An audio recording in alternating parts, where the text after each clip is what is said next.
Então eu vou lançar uma série de 3 vídeos falando sobre o uso da falha concêntrica.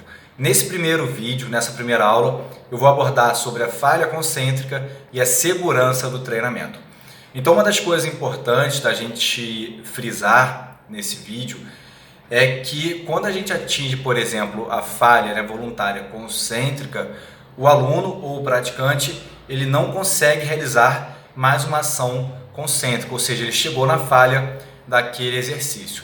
E isso é importante porque dependendo do exercício que ele esteja fazendo, isso pode se tornar um risco, principalmente se ele treina sozinho ou sem supervisão.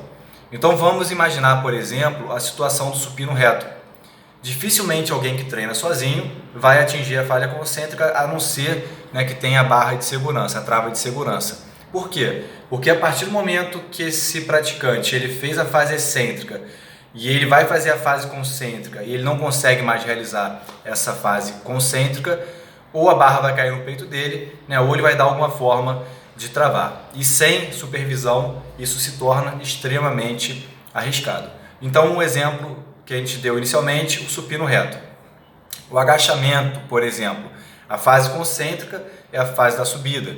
Então, dificilmente também alguém atinge a falha concêntrica durante o agachamento sem supervisão ou sem uma trava de segurança. Porque como a fase concêntrica é a fase da subida, se esse praticante ele atingir a falha concêntrica, ele não vai conseguir subir para guardar esse peso. E mais uma vez o risco de acidente, se não tiver supervisão, ele fica maior. Então uma das coisas que a gente deve pensar em relação à falha concêntrica é em relação à segurança. Então existem alguns exercícios que podem aumentar o risco de alguma lesão ou de algum acidente, por exemplo, tá?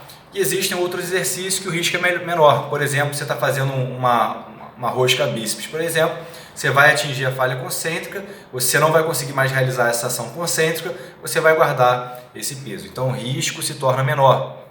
Outro exemplo, que tem um risco maior, tríceps testa com halteres.